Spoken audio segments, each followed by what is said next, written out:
عورت کی بربادی کا وقت تب شروع ہوتا ہے جب اسے مختلف مردوں سے اپنی تعریف سننے کی عادت پڑ جائے۔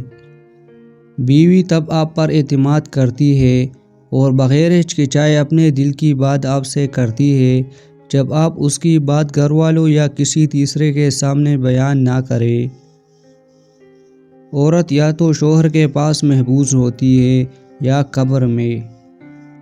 ایک وفادار مرد کبھی بھی عورت کو ملنے کا نہیں کہے گا، چاہے وہ پبلک پلیس پر ہی ہو۔ وہ ان لفظوں میں بات مکمل کر دے گا کہ مجھے آپ کی عزت زیادہ عزیز ہے۔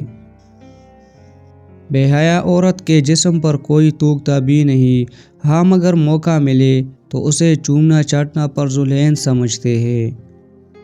عورت اگر کسی مرد کو اپنا جسم مفت میں دے دے تو اسے محبت کہا جاتا ہے، اور اگر بدلے میں پیسے لے لے تو اسے فحاشی کہتے ہیں۔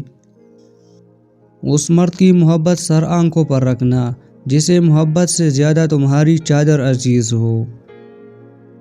حرام چیزیں کبھی سکون نہیں دے سکتے، ان میں سے ایک غیر محرم سے تعلق بھی ہے۔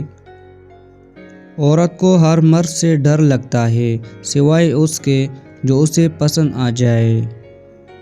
جس طرح استری کرنے سے کپڑوں میں جان آ جاتی ہے، بالکل اسی طرح سب کے سامنے عزت دینے سے بیوی میں بھی جان آتی ہے۔ مرد کے لیے خدا نے عورت سے زیادہ خوبصورت چیز بنائی ہی نہیں۔ عورت کی باہوں میں مرد اپنی ہزاروں پریشانیاں بھول جاتا ہے اور دنیا جہان کا سکون محسوس کرتا ہے۔ ناظرین، اگر ویڈیو پسند لگی تو please like, share and subscribe ضرور کیجیے۔